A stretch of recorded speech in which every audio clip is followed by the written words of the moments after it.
नमस्कार विद्यार्थी मित्रांनो, मी प्राध्यापक विनोद मंगनाळे।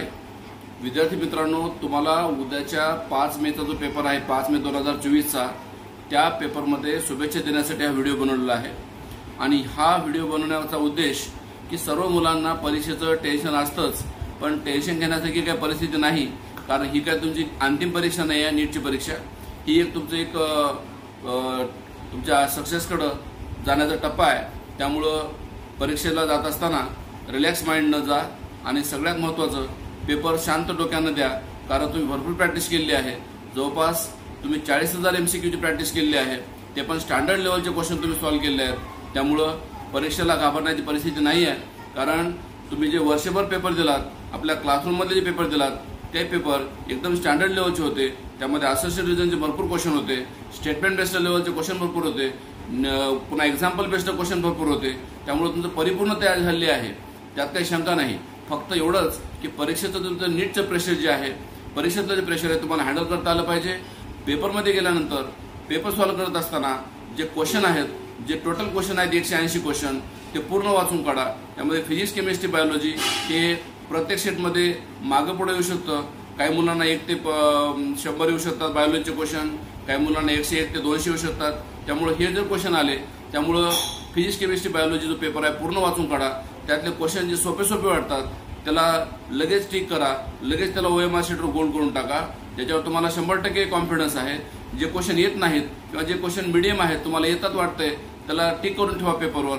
म्हणून पूर्ण सोपे क्वेश्चन झाले की बऱ्याच वेळेस काय होतं की सोपे क्वेश्चन करत असताना आपला मीडियम लेवलच्या क्वेश्चनचा आन्सर कळून जातं। मग मीडियम लेवलचे क्वेश्चन करून टाका, आणि जे क्वेश्चन डिफिकल्ट आहेत किंवा तुम्हाला अननोन आहेत, जे येत नाहीत, माहिती नाहीत, काही कुठला रेफरन्स तुम्हाला लागत नाही, तसे क्वेश्चन करू नका। कारण निगेटिव्ह मार्किंग असल्यामुळे तुमचे क्वेश्चन जे पडलेले मार्क आहेत त्यामध्ये निगेटिव्ह मार्कामुळे तुम्ही स्कोरिंग तुमचा कमी होऊ शकतो। त्यामुळे पेपर सोडत असताना शांत डोक्यानं पूर्ण गोल करा, आणि पेपरच्या अगोदर म्हणजे पेपर संपण्याच्या अगोदर कमीत कमी 15 ते 20 मिनिट पूर्ण सर्कल आपण गोल केलेत का, व्यवस्थित गोल केलेत का। असं काय झालं का की क्वेश्चन पेपरमध्ये तुम्ही क्वेश्चन राईट केलात पण OMR शीटवर ते गोल करायला राहून गेला, असं व्हायला नको। कारण बऱ्याच वेळेस कसं होतं की आपल्याला क्वेश्चन येऊन सुद्धा आपण OMR शीटवर गोल न केल्यामुळं किंवा चुकीचं गोल केल्यामुळं मार्क जाऊ शकतो।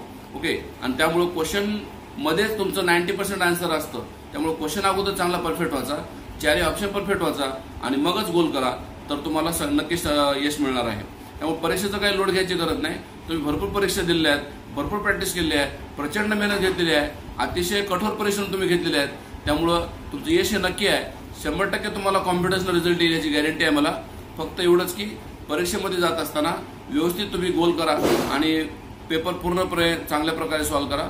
महत्त्वाची सूचना अशी आहे की पेपर संपल्यानंतर उद्या 6च्या नंतर पेपरचं डिस्कशन होईल। तुमचे जे सेट्स असतील, जे काही 24 सेट्स असतील, त्या प्रत्येक सेटचं सोल्युशन, त्या प्रत्येक सेटचं आन्सर की तुम्हाला मिळणार आहे। त्यामुळे तुम्ही पर्सनली मला संपर्क करू शकता, तुम्हाला आलेला सेट सांगा, त्यानुसार तुम्हाला मी आन्सर की सेंड करेल आणि तुमचा रिझल्ट तुम्ही तपासून घेऊ शकता। आणि अशा प्रकारे तुम्हाला उद्याच्या पेपरसाठी सर्वांना शुभेच्छा आहे। एखादा प्रश्न नाही आला त्यामुळे थांबू नका, अडखळू नका, पुढे कंटिन्यू करा, कारण वेळ आपल्याला जास्त नसतो। वेळेमध्ये तुम्हाला पेपर सोडवायचा असते, कारण ही एक एक्झाम जी आहे नीटची, ही परीक्षा नॉलेज आणि स्किल या दोन्ही गोष्टीवर डिपेंड आहे। त्यामुळे तुम्हाला प्रत्यक्षामध्ये पेपर देत असताना कुठलेही टेन्शन न घेता, कुठलेही बर्डन न घेता, पॅनिक न होता, रिलॅक्स माइंडनं जेवढं येतं तेवढं पद्धतशीर सोडवायचं। तुम्हाला सगळंच येतंय, आणि नवीन जे ॲडिशनल क्वेश्चन आहेत, ॲडिशनल पोर्शन आहे, तो पोर्शन जास्त वाचा, जेणेकरून तो नवीन सिलेबस आहे। त्यामुळे तुम्हाला थोडंसं त्याच्यावर क्वेश्चन जास्त येण्याची संभावना आहे। त्यामुळे जास्त वाचून जा, जसं की फ्रॉग आहे, फॅमिलीज आहेत, डेंगू आणि चिकनगुनिया आहे, असे काही नवीन कन्सेप्ट जे ॲड झालेत ते थोडंसं वाचून जा, जेणेकरून तुम्हाला त्यावर क्वेश्चन इझिली सॉल्व्ह होतील आणि त्यावर तुम्हाला सोल्युशन मिळून जाईल, आणि क्वेश्चनचा तुम्हाला एक्झाममध्ये प्रेझेंटेशन केल्यानंतर मार्क्स मिळतील, यात काही शंका नाही। त्यामुळे सर्वांना आणखी एक वेळ शुभेच्छा देतो, आणि तुम्हाला परीक्षेसाठी भरभरून यश मिळो ही ईश्वरचरणी प्रार्थना करतो। धन्यवाद।